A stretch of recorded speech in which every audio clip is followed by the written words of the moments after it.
closing bell. Thanks, guys. I'm Scott Wapner, live from Post 9 here at the New York Stock Exchange. This make or break hour begins with a Rorschach test for stocks as the markets react to a new nominee for the Fed.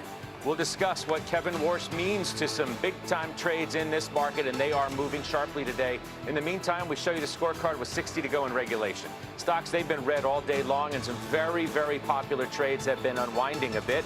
Silver slammed after its huge run. Take a look at that, 27%. Gold is also lower by about 7.5%, so we're watching all of that. We've been talking a lot about the dollar after being at a 4-year low. The dollar getting a boost today as well. The index up about 0.75%. Individual stocks today, Apple not doing too much after a really great earnings report. That chart tells the story.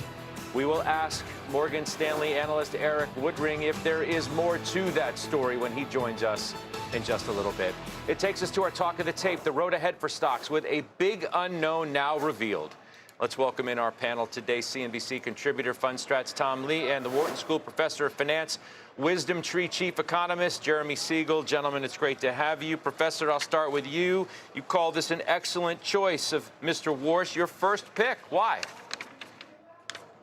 He's the most experienced. I think he did a great job during the financial crisis. He's gotten, as you know, praise across the board from central bankers, not only those on Wall Street. And you know, certainly he likes a lot of Trump's policy, but he's not going to be a lackey. He's not going to be a toady. I mean, you know, look at the dollar jumped. I think it was a lot of international concern. Trump was going to put someone in and just going to lower interest rates. Well, that's not happening. I think he picked the most responsible, qualified man here, and I think that's a very positive for Wall Street and the dollar. Wow, interesting commentary there, Professor Tom Lee. You agree with that? And what do you make of the very trades that I highlighted at the very top of this show? Because it's so dramatic. Silver's rollover today, as was the run-up that we've seen.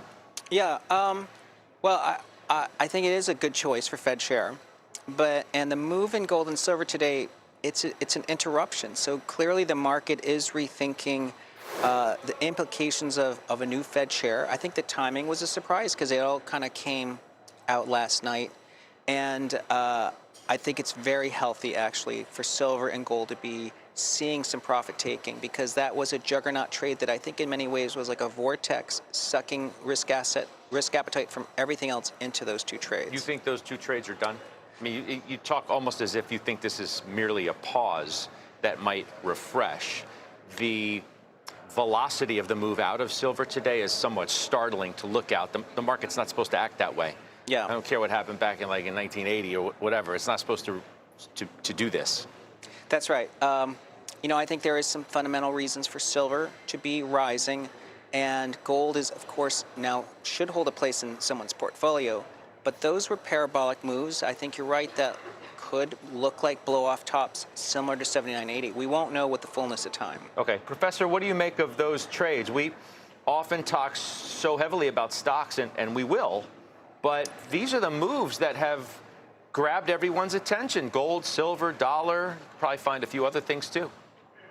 When you, I mean, I agree with Tom. When you have so many momentum players that join gold and silver, just playing that trend, this is exactly the type of reaction you get, you know, that parabolic move down, and then any little piece of news or little selling, and maybe just the confidence, hey, Warsh is not going to debase the currency, that's enough to trigger this sort of reaction.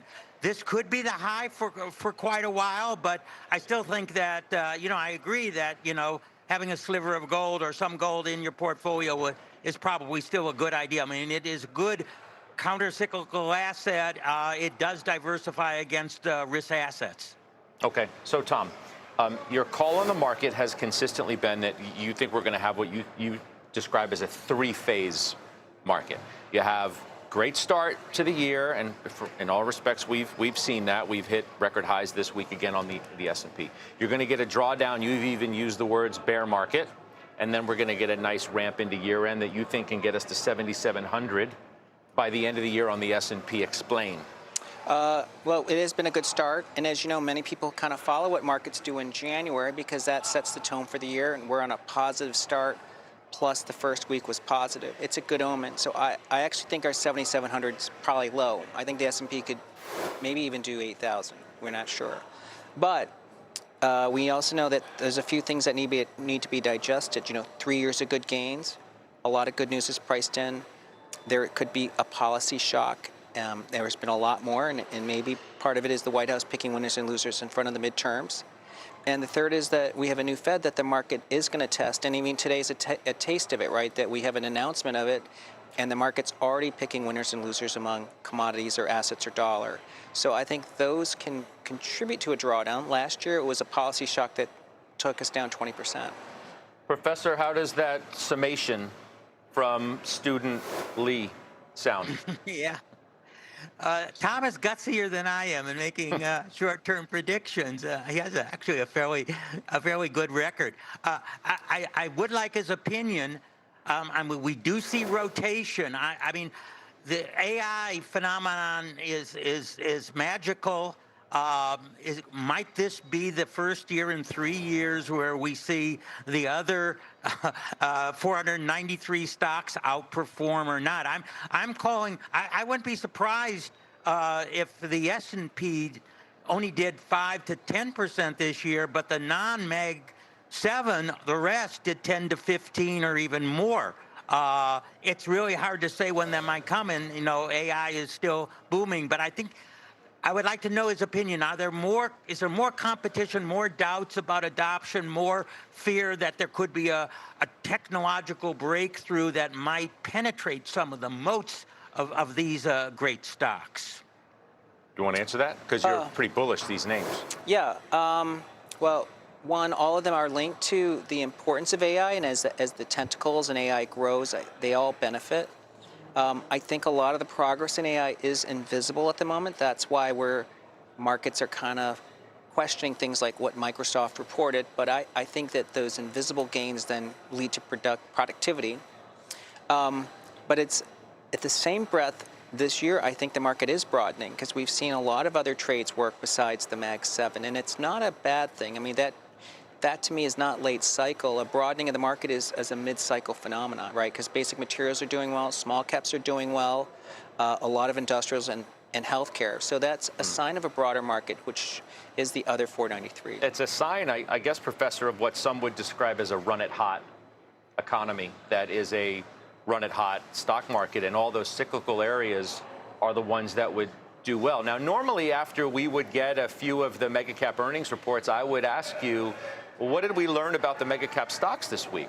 But I don't think we learned anything, because I think the group shouldn't be discussed anymore as a group. And we learned whatever we did about Microsoft, and we learned something different about Meta, and thus the stocks reacted differently. I've never seen the Mag 7 react so differently. They usually just go together, and we think of them as a group. But continuing on what Tom said, I mean, really only 15 to 20% of firms have really even begun to use the potential of AI. And I mean, those are the ones that I think really have a great opportunity to really raise their profits. And we might see layoffs, et cetera, and so on. But that's part of cost cutting in a technological boom. And that's why I think in some way they have the potential to outperform the Mag 7 this year. When you start out at 17, 18 times earnings, you don't need much above expectations at all to really have a good move with a profit increase. Let's talk about earnings real quick before I let you go. We start out with the shrimp cocktail. The bank started out, and then we get the meat potatoes, and we're starting to get the entrees, like the companies that really, really matter. Estimates are high. We're exceeding them to this point. What's interesting to me is the price action has not necessarily matched the reporting. Reports good, price action not so much, even among those that have done well, Meta excluded. Yeah, the numbers played out. If you compare this quarter versus last quarter, companies that are beating are rising a lot less. Basically 0.5% now, 5-day gain versus 2% last quarter. But the ones that missed were falling 5.5% last quarter. They're falling 3%. So the market is almost taking the edge off on earnings results. But I think you did point something out that's true. I think it's the first time ever that Meta and Microsoft had a divergent move. They've almost always moved directionally on the same day, and one was down 11%, one was up 11%. Or I'm getting the numbers wrong, but No, your point's well made. That's like a 3 or 4 standard deviation divergence. Professor, lastly to you, are you confident that earnings can live up to the hype? Because they really have to. It's where the growth, so to speak, in this market is going to come from. It's not really going to come from multiple expansion anymore. It has to come through earnings. What do you make of that? Well, it certainly has to come to earnings for the Mag 7, but, you know, I don't, you know, the non-Mag 7 are still selling at 18, 19 forward earnings, and, I think that's extremely reasonable. Certainly, I mean, the outlook, listen, we got to go, let's hope we got this government shutdown taken care of, a really good Fed pick out of the way. We have one little more speed bump to go. We need to know what SCOTUS says about tariffs. That's going to come, at the end of February. And after that, let AI do its work. I think the skies look clear for a really great year in 2026. All right. We'll take your forecast for now, Professor. We'll talk to you soon, along with Tom Lee. Appreciate both of you. Enjoy the weekend, and I know we'll see you soon. We did discuss this choice for the Fed chair, Kevin Warsh. Now let's bring in our senior economics reporter, Steve Leisman, along with former Fed Vice Chairman Roger Ferguson, for more. Mr. Ferguson, it's great to see you. Steve, always good to have you. Roger, you first. What is your reaction to the Warsh pick? First, I would say not surprised. Many people expected that to be the outcome. Secondly, I think now, in some sense for him, the hard work begins. He's got to get through a Senate hearing, which should be smooth, but it's against the backdrop of a lot of politics. More importantly, once he's in the seat, he's got to continue the process of figuring out this very unusual economy and, very importantly, trying to get a consensus built out of a Fed that right now is really quite divided. And finally, and most importantly, doing all of that while reassuring the markets that he is an independent actor.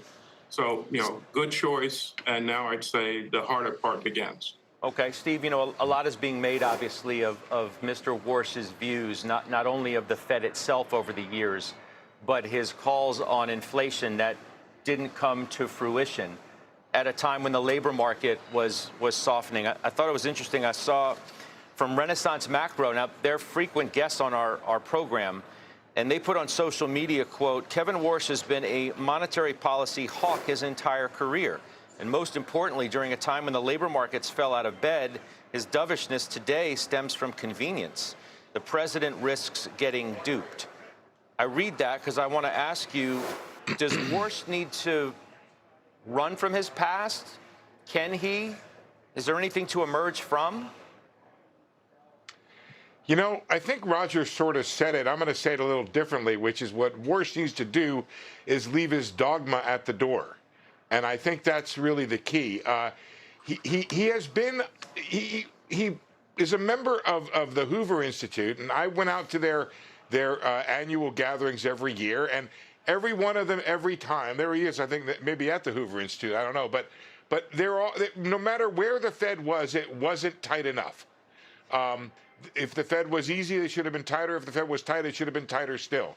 And so now this idea that Kevin is going to be something of a dove relative to the president's policies, I guess he'll give it a go. But I'm fairly confident, Scott, that if it doesn't work out, he would turn tail pretty quickly and start to raise interest rates in order to combat inflation that was not under control. And it's interesting to think about whether or not the market will test him. The market somehow finds a way, I don't know if it's ever consciously or not, to test every Fed chair. And the test is this. Are you willing to give up the economy and economic growth in order to control inflation? It's the ultimate test that the bond market wants to know. And I think Kevin is up to that job, but he may have to leave some of the dogma at the door. I mean, Roger, these were points of advocacy in many respects. He wasn't the Fed chair. Of course, he's a former Fed governor. One can learn from their so-called mistakes, though, can they not? Jay Powell has admittedly made mistakes around transitory and some other things, keeping policy too loose for too long. A central banker is capable of learning and adopting and adjusting. No, absolutely. Human central bankers, I hate to break it to you, are only human. And so, yes, they will learn from their mistakes. More importantly, central bankers have two other traits that are very important. One is learning from history. And so, in the central bank community, Arthur Burns, demonized, Paul Volcker, deified. Everyone wants to be on the Paul Volcker side. And most importantly, I think there's now, broadly speaking, an understanding that inflation is a really pernicious tax on everyone. And so, creating and maintaining inflation-fighting credibility will be extremely important. The final point I'd make is the past is the past. Once you become the chair of the FOMC and the chair of the Board of Governors, the degree of responsibility changes quite dramatically. You're not one of seven, you're the leader. And any commitments you may have made to anyone at all also go out the window. And so I think, it will be a new day once he gets through, and then we'll watch him, and he will be tested to prove that he's got the ability to be more like Paul Volcker, if that's what's called for, or Ben Bernanke, if that's what's called for, but certainly not Arthur Burns. I mean, the past, in many respects, Steve, is critically important in this sense. And I point to what Lloyd Blankfein posted on social media just a short time ago as well. And we'll show it to you, and I'll read it. Some forget that the Fed's job is more than monetary policy. Over many weeks and weekends during the financial crisis, under great pressure, Kevin Warsh was a very effective Fed board governor, involved in crafting and implementing initiatives that averted even greater calamity. He's battle-tested, Steve, in ways that maybe other central bankers are not. Yes, I know that to be true, having talked quite a bit with Kevin during the financial crisis. He was on it, he was critical, and he was a good man to have in the job. And this really raises the question that the market is asking itself, because, and maybe Roger can comment on this if there's time, but Kevin, I think, fashions himself a little bit more like the 19th century idea that Bagehot laid out, which is that the Fed's job is to provide liquidity in a crisis and then go away. And his big beef with the subsequent Feds and the Fed then was that it didn't go away. It kept the monstrous balance sheet there and inserted itself essentially into the economy in ways that it maybe shouldn't have been, or at least created criticism. So the question becomes that you ask yourself, Scott, is if there is a crisis, does Kevin do what Kevin said he would have done in 2009 and 10, which is to liquefy, put a lot of money out there, but then when the crisis is over, remove that? And that's something I think the market may worry about, which is to what extent and over what period of time would the Fed have the markets back in the event of a crisis? I mean, I think if nothing else, Roger, because he's so battle-tested, and that was one hell of a battle, that it's going to be hard to shake him in that role. He's seen a lot, as they say, and he'd be able to react to it. I want to ask you lastly, though, about prospective changes that we might see to the Fed as it relates to Fed speak, so to speak,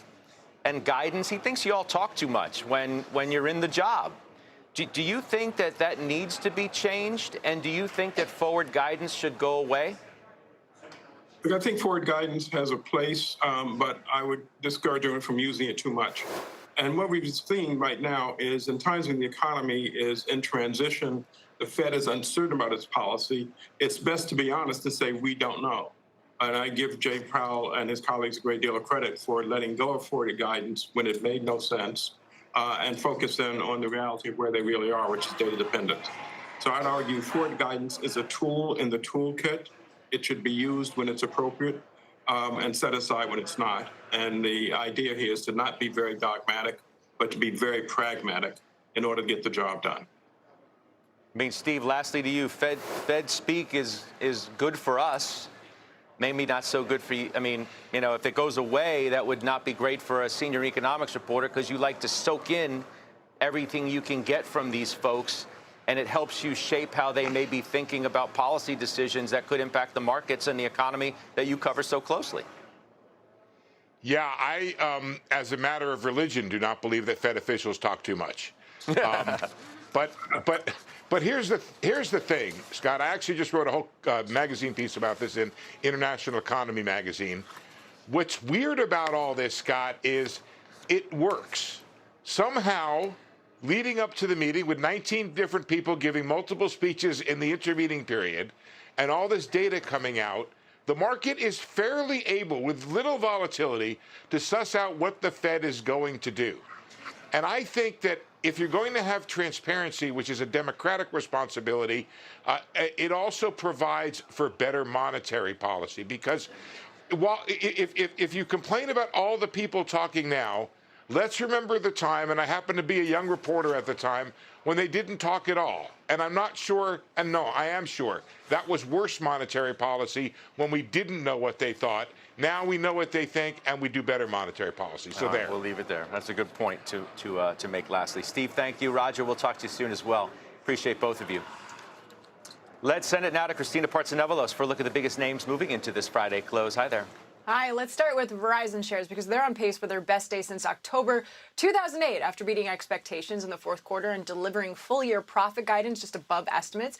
Verizon saw strong additions for both broadband and mobile and expects that trend to actually continue into 2026. The CEO Dan Schulman actually saying in a release that, quote, Verizon will no longer be a hunting ground for our competitors. Shares are almost 12% higher.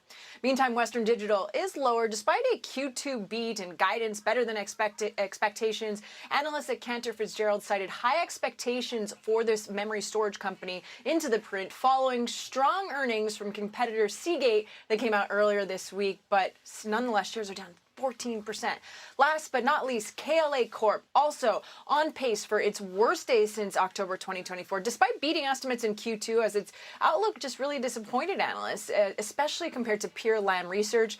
KLA cited timing effects and lithography-linked spending in the guide. That's for those really expensive EUV machines that are used for light, but it could also be the company trying to temper expectations for what's been a red-hot stock as of late. Shares down 15%, Scott.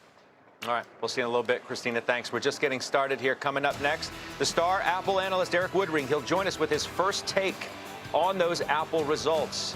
Why isn't the stock doing more if the quarter was so good? He'll tell us next. We are back. Apple shares doing very little today despite a blowout quarter.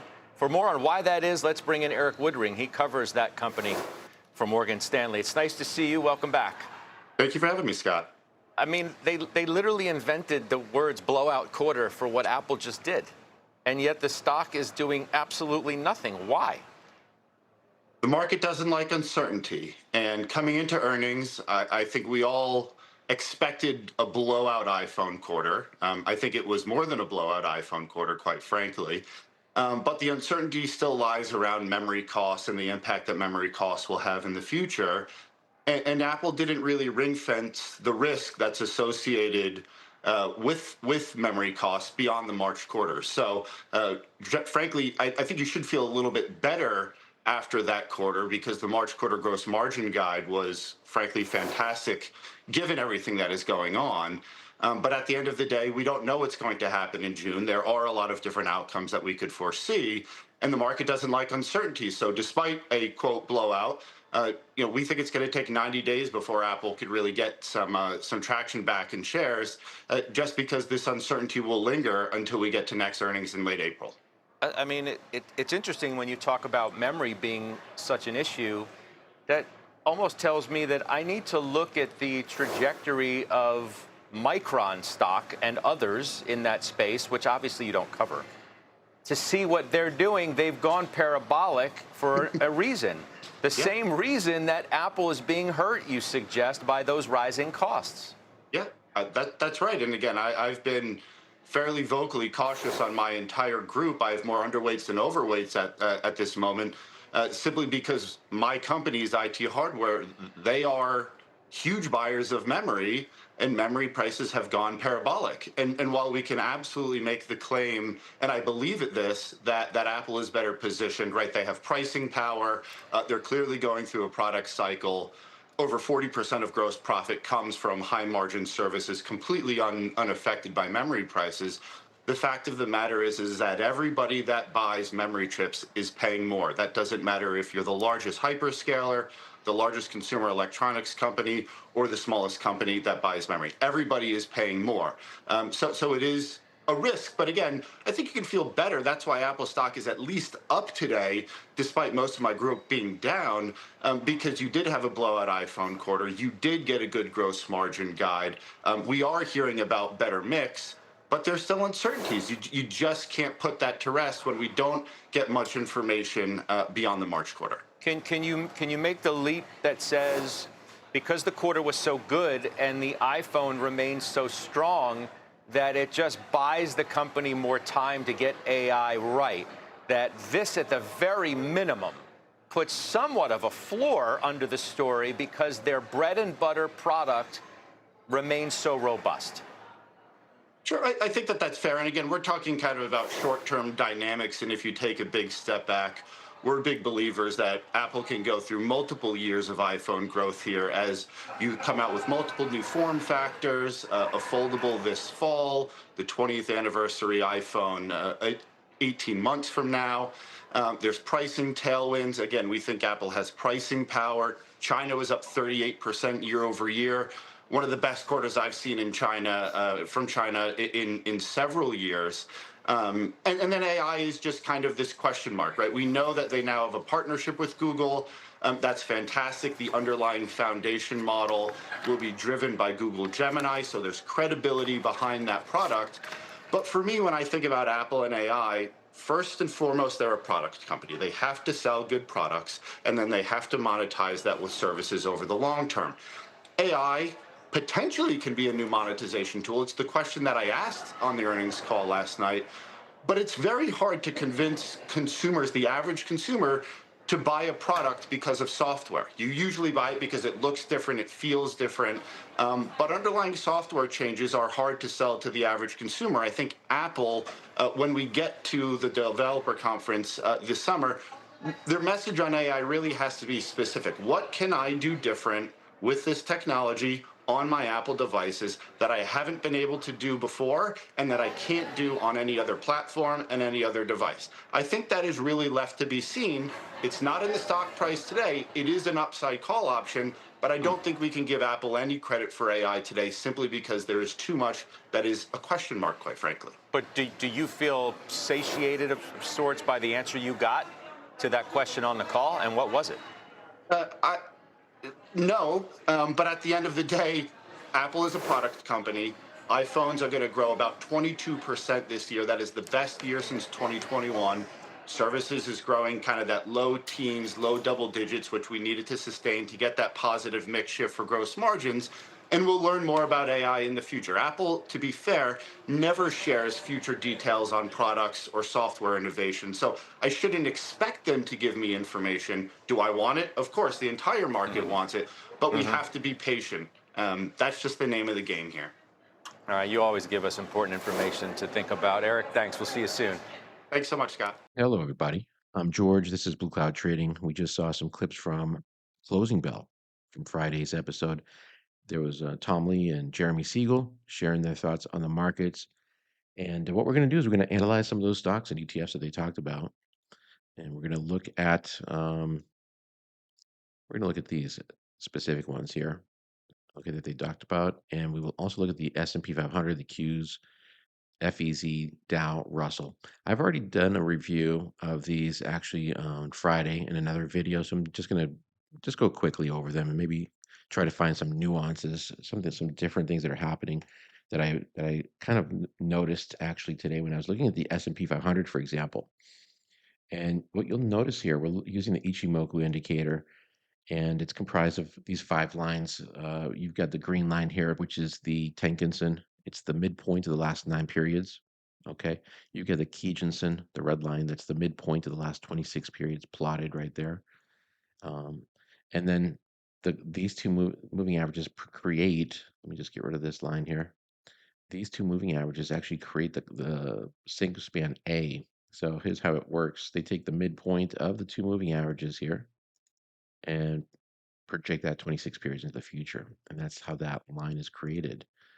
And then you've got the single span B, that's the midpoint of the last 52 periods, projected instead of under the candle or above it, below. Like 26, I'm sorry, it's projected 26 periods into the future.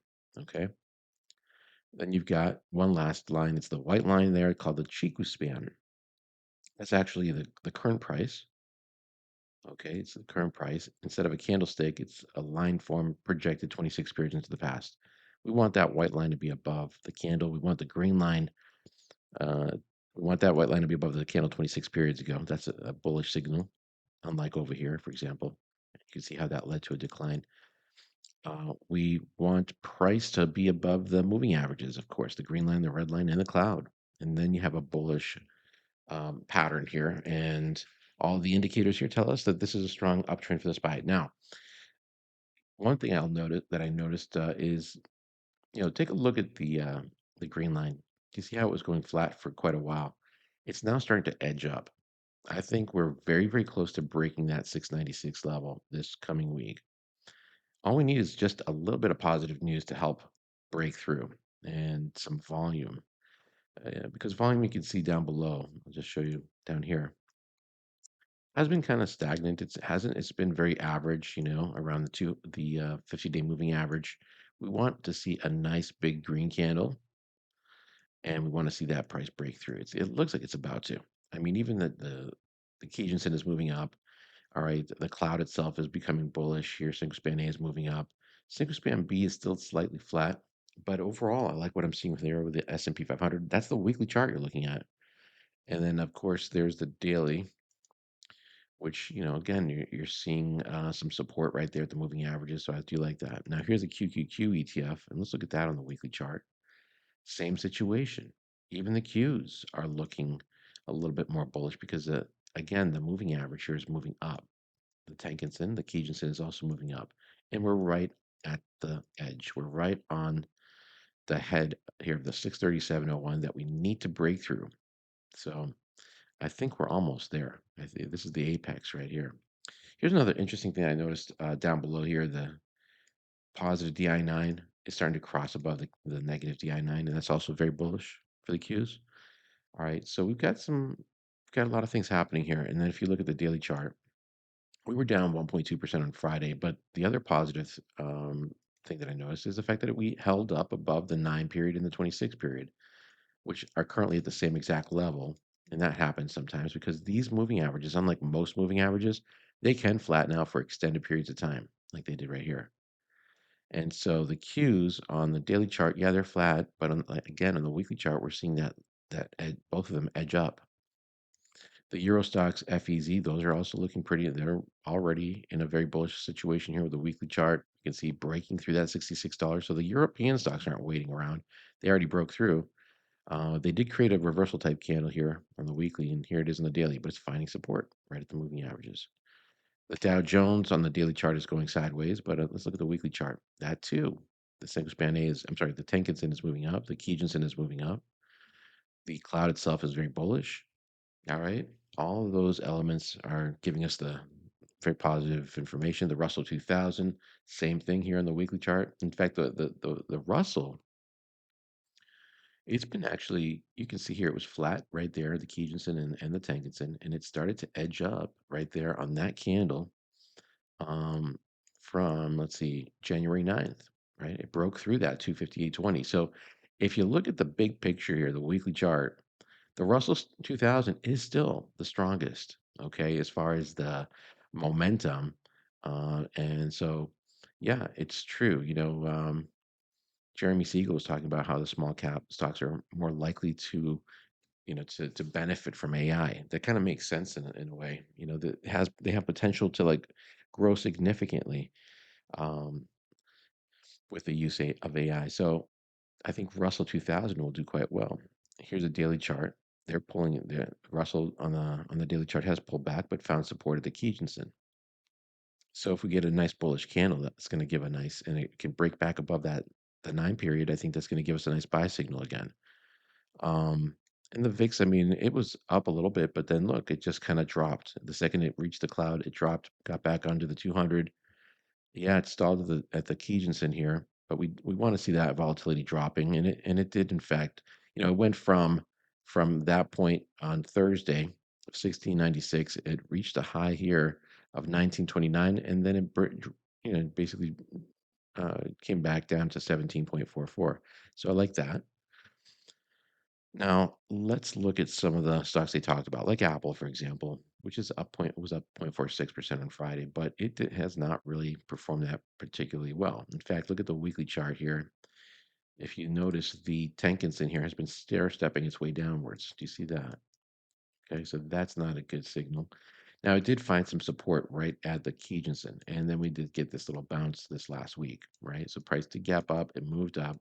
Is there a possibility that this thing could break through? Certainly. But the daily chart looks a bit more weaker because it's still holding under the Kijinsen. It's still under the cloud. Notice also how the cloud here on the daily chart of Apple is very bearish. We had that Span A crossing under the Span B, and it's still under. So that's very bearish too. Notice how the Chigu span is still under price. Remember what I said earlier about how it's important that the white line be above price? Well, we had that crossover there. It dropped under, and I'm sorry, right there.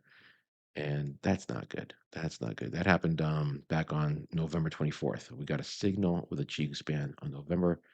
Actually, we would have seen that 26 periods into the future, right around. Let's see, what day would that have been?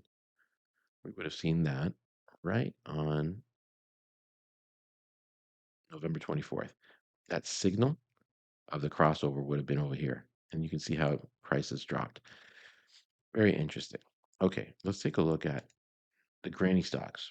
Now, this is Tom Lee's ETF, Fund Strat Granny Shots US Large Cap. Large cap's not doing particularly great here. In fact, the large caps, notice how the Tenkan, where it was kind of flat here, is starting to drop a little bit. Do you see that little decline? And the Kijinsen is still flat. And GRNY, we could see that on Friday, price gapped under the Tenkan and then closed under the Kijinsen. So that's not a good sign either on the daily. But if we look at the weekly chart, yeah, Tenkan is still moving up and the Kijinsen is moving sideways, but we're stalling right there. So mixed signals, a lot of mixed signals here. IBIT on the weekly chart, guys. Check this one out. This is Bitcoin Trust ETF. This week it closed under the cloud. Now, there is some support that I'm seeing. And in fact, when I go ahead and throw that level, you know what? I'm gonna just, these are some old lines. We'll just move this right there, which are no longer relevant. Here's the low of 46.68. I'll circle it for you.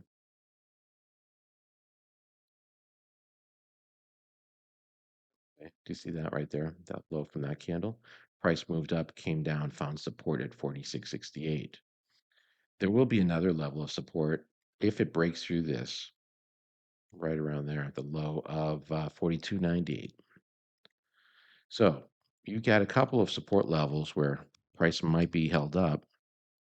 They're both weekly levels, which makes them even more significant than a daily level, which is a daily, like a red line, for example. If we look at the daily chart, these are old. So let me get rid of that one. And that one's relatively okay. We can leave that one there.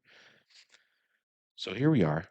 You can see how on the daily chart price, there's the low, 46.98. We came down to it, and now we're finding some support. So Bitcoin has a possibility here of creating potentially a double bottom pattern. It's possible.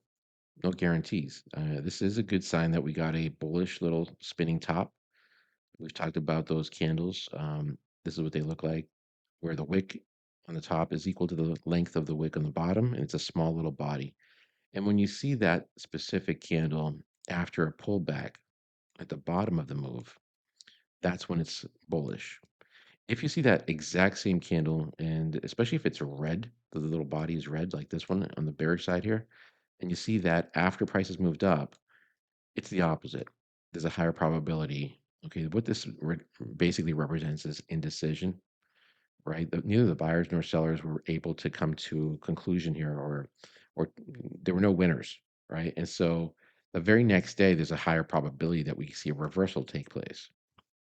So what I'm saying here is that going back to Bitcoin, that's exactly what we see right here. And because it's after a pullback, this is more significant that it may turn bullish. Again, no guarantees. We are still technically onto the cloud, and this is bearish territory that we're in with Bitcoin on the daily chart. And here it is on the weekly chart, right? And there's that low on the weekly, 42.96. So if it drops under 46.68, expect it to drop potentially an additional 9.8% or so until it reaches that support level. And then it might just cut through it like butter, or it might bounce. It's more likely to bounce because it's a weekly level. At least hold up for a little bit. Here's gold. Now, gold, as you can see, created a very bearish type pattern. It almost looks like a shooting star candle. And I'll show you guys what that looks like here on the candle pattern reference sheet. It's this one right here. Oops. It's this pattern right here. So after a move up, you see that long wick and small little body. And so what the wick represents is the high, right? So the buyers were able to push the price up to that level, but then the sellers came in and pushed it all the way back down, and they took control. Okay, so where you can see these bullish candles prior to that, and then you see something like this. This is very bearish. It's again no guarantee that it's definitely gonna pull back tomorrow. Yeah, on Monday. I am doing this video on Sunday, so there's no guarantee that's going to happen. However, there's a higher probability. This is a probabilities game here in the markets, and so we're looking at the candlesticks to help guide us, give us a little bit more of a edge over the traditional trader who's not using this information. Okay, so that's why it's important. By the way, if you guys like this candle pattern reference sheet, you can get it for free on my Twitter page. Let me just close that for a second. I'll show you where to find this on x.com. Look for me under @BlueCloudTrader. Okay, right there. That's my handle name. And scroll down a little bit. And then what you want to do is click on the highlights tab right there. And then once you do, you just scroll down, and that's where you'll find it. And if you scroll down further, you can find this other really cool patterns cheat sheet, which has some interesting patterns. Some of them that you may have heard of, like inverse head and shoulders and head and shoulders pattern and pennants. You know, it tells you which of these patterns is bullish, which ones are bearish. Just a moment ago, I told you about the double bottom pattern, which is a bullish variant. It's basically when price comes down to a level, bounces, comes back to that same level, bounces again at the exact same level. And then if it breaks above the prior high, then that's very bullish. The opposite of that is a double top, which is a bearish. This is a bearish variant. Price moves up to a certain level, drops, comes back to that same level, drops again. It's more than likely to continue dropping after that. Why? Because the buyers basically dried up. There were no more buyers at these levels. And so the bears took control and they pushed the price further down. And so that happens. And so right now, gold is basically, there's that long wick, which represents a lot of selling that took place. Okay. And look at the daily chart, guys. We had that on Thursday. So we had a hanging man. So we got some warning signals with these Japanese candlesticks. There's a big move up. Um, here's the hanging man. Hold on. Let me just close that again and show you the candlesticks. There's the hanging man, or close to it. You see again, the small body, the long wick, which is what we see right there. Actually, yeah, exactly. This is a perfect hanging man pattern. All right. Leaves you hanging, doesn't it? So why is that significant, and why is that even considered bearish? Again, think about it for a moment. It makes sense. So what happened was price on the prior day here this was on Wednesday, January 28th. It closed at this level. The very next day, price gapped up. A lot of excitement. But what happened? Immediately, the second at the open, price started getting sold. The stock started getting sold off. In fact, it dropped all the way down to that level, down to the Tengensen. And then what happened? Buyers actually stepped in to try to push it right back up. And they were successful, but they weren't able to get it like to really continue moving up further. And what happened is it stalled right there, just above the closing price up from the prior day. So it was very close to the closing price. But there was a lot of volume too. Do you see that? And if you look straight down from there to that candle, if you look down here, do you see how the directional movement index, the green line, moved downwards? So there was a signal right there too. And then the very next day, what happened? Price gap down on Friday, continued down. There was maybe a little bit of buying at the end of the day. By the way, we switched this over to like a 15-minute chart. We could see all that action over those days. So this is what it looks like if you're looking at a 15-minute chart. Each one of these bars represents 15 minutes. And so, again, remember what I said earlier. There was the gap up on Thursday morning. Price came up to that level on the 29th and immediately started getting sold off. It came back up, was unsuccessful in getting back above that level, moved sideways for a bit, and then what happened? It gapped the very next day on the 15-minute chart under the cloud. Interesting. So the green line, the dotted green line is the opening price, and there's the dotted red line is the closing price from the prior day. So it stayed under. You can see that it pulled back, came back, tried to retest it, see if it can break through. It was unsuccessful. The shorts took control. They pushed it down some more. Then they started pushing it back up, but then the last, you can see here the last hour, okay, it started dropping again. So gold not looking particularly great. It was down 10.27% on Friday. Here's silver. Very similar situation. Very similar chart to gold, right? The gap up, the drop, the second gap up down, okay? Silver, the gap up, the drop, unsuccessful in getting it back above, drop, okay? It looks slightly more bullish at the end of the day, but that's just one 15-minute bar that, and look at how much it dropped, 28.54%. That's a big drop in one day. That's huge. So is the pattern broken? I mean, I think silver certainly is. Gold, if you look at gold on the weekly chart, it's actually holding up on the weekly chart right above that Tenkan almost. I think gold has a higher probability of recovery than silver. Look at silver. Hold on, sorry. So there's gold on the weekly chart, okay? And here's silver on the weekly, closed significantly lower than the on the Tenkan. Again, finding some support right there, creating a bearish engulfing pattern on the weekly chart with silver, which is another bearish pattern here. You can see that right there. Okay, not good. That's again, you see something like that occur after a move up, it's very bearish. So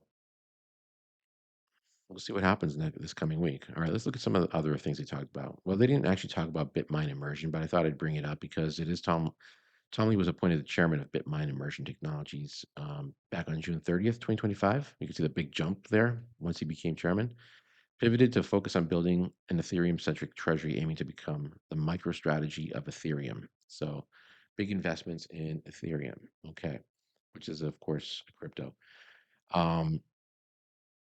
So here's the weekly chart. It's still under. See how it's been declining here, the Tenkan? It's under the Kijun-sen, it's under the cloud. On the daily chart, what does it look like? Pretty bearish, but it's coming very close to a support level, 24.33.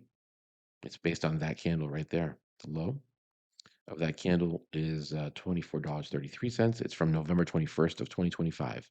So we're back at that same level. Historically, when we come back to a level of support, like a prior low, price tends to stall, which is exactly what's happening here. Price is stalling.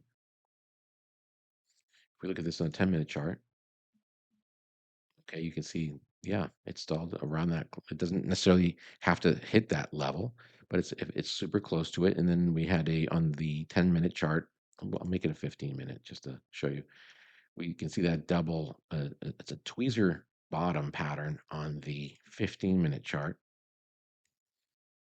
Tweezer bottoms, those two candles right there. Let me show you that on and once you memorize these candlestick patterns, guys, it will make your trading significantly more lucrative.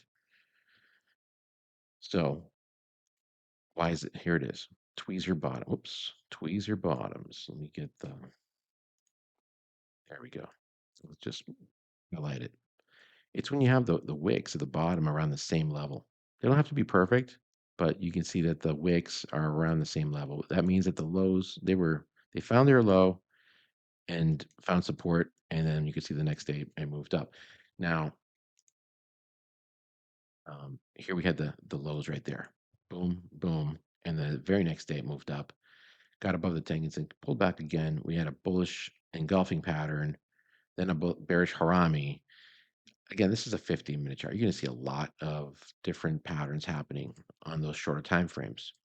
But if we look at the daily chart, we've got ourselves a spinning top, which is a reversal candle, even though it's red. So it could bounce. Higher probability that it will bounce, actually. But I wouldn't be buying here because it's still under the cloud.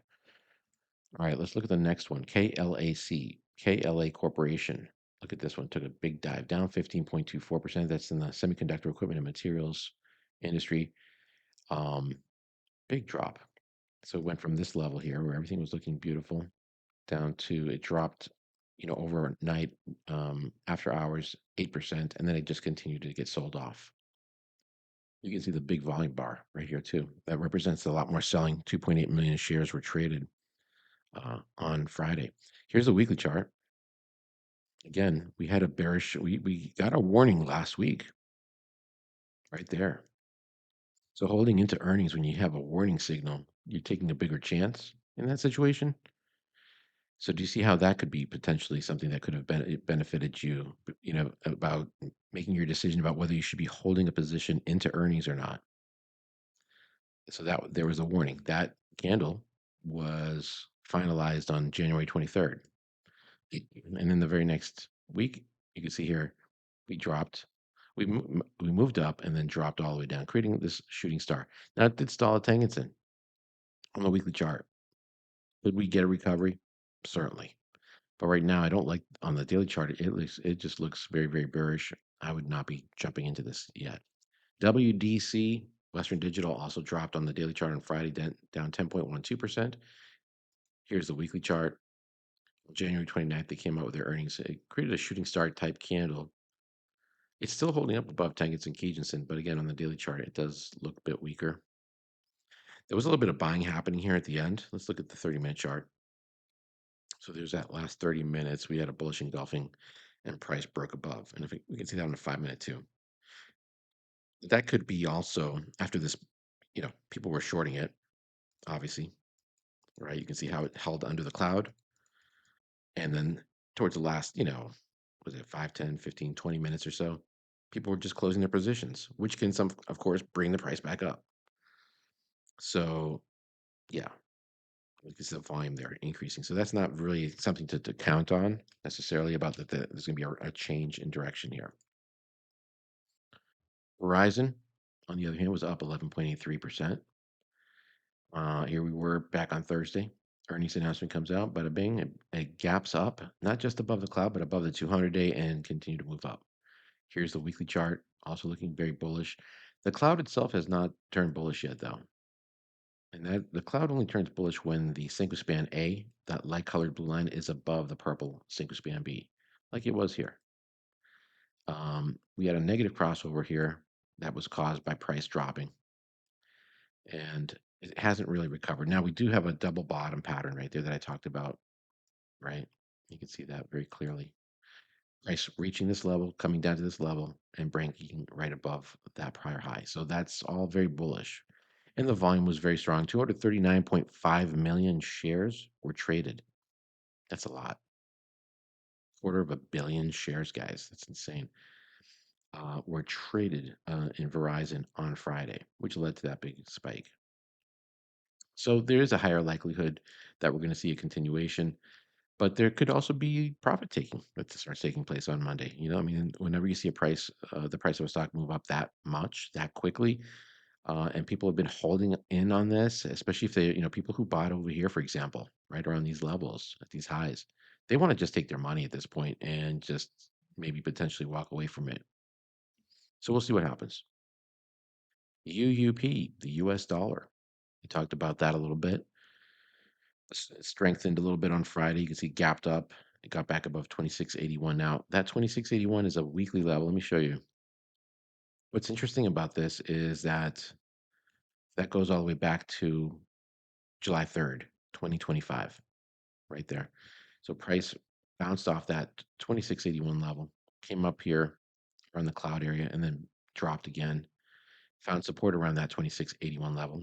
Not exactly, but very close to it. Came up, found resistance around this area, dropped. And isn't it interesting how this candle formed? So you can see that wick represents how far down it went throughout the week. It dropped significantly under that 2681 level, and then it started getting bought up. And then the buyers were able to keep it above 2681 on a technical perspective, even though it looked pretty bearish. And because if you look at the daily chart, there was a decline that happened, and then here's the buying that started happening. So we had a bullish harami. That's when you have a large red candle followed by a small bullish candle that's within the body of the candle. And that's right over here in the double candle patterns. It's this one right here, the bullish harami, the large red candle followed by the smaller bullish candle. And that is a bullish double candle pattern. So we had that, and it continued to move up. So now it's stalling at the moving averages. Who knows where it's going to end up? XLK is the technology ETF. They talked about technology a little bit, and let's look at the weekly chart because the weekly gives us a better picture of what's really happening here with technology. I drew this symmetrical triangle pattern. Generally, if price breaks under a symmetrical triangle, that's very bearish, and it closes under like it did right here. And this is 2 weeks now in a row, guys, that we are under this weekly symmetrical triangle pattern with technology. It broke. You can see that the buyers try to push it back above, and then the sellers came in and pushed it right back down. And in fact, price actually closed under the 9 period right there. So, consistent negative volume 3 weeks in a row. And if you look at the daily chart, yeah, there's that quick little pop up, right, on the daily chart. And then it came right back down, but found support at the cloud again. So there's a lot of indecision. It's more bearish than bullish.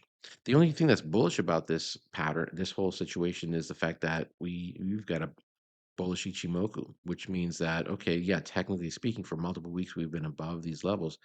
But what I'm seeing here these last few weeks is more negative than positive for technology.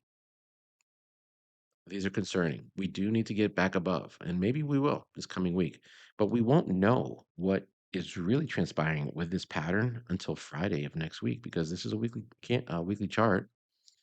We need to wait until Friday in the afternoon to know exactly where we stand in relation to this symmetrical triangle. Are we going to get back above and close above, this this line here, or are we going to continue to stay under it, which is more bearish? And then and might we even break under the Kijinsen? And then what? Then we've got a lot of, well, we might have some support down at this low around $134, but that's about 7% away. Tom Lee feels like we're more than likely to pull back and have a little bit of a pullback mid-year before the market starts to recover. So even Tom Lee, who tends to be very bullish, is a little bit bearish going into this. There's a lot of things that could mess up the whole patterns that we're seeing here. So keep that in mind going into next week. If you guys like the stuff that I've talked about here and you want to learn a little bit more about my channel, just come here to Blue Cloud Trading. I did do a members only video this weekend, about 15 hours ago, where I went over my entire portfolio. And I also provided 27 new stock ideas, guys, for this upcoming week. I talked about the strongest sectors to focus on. I talked about the strongest industries within those sectors. And then I also, from that list, I cherry picked, in my opinion, the best 27 stocks based on the analysis that I did over the weekend. So those are the list. That's the list of stocks that I'll be reviewing throughout the week, and I'll decide, which of those stocks I add to the portfolio. And if you become a member, you can get access to this, and it's really easy to become a member.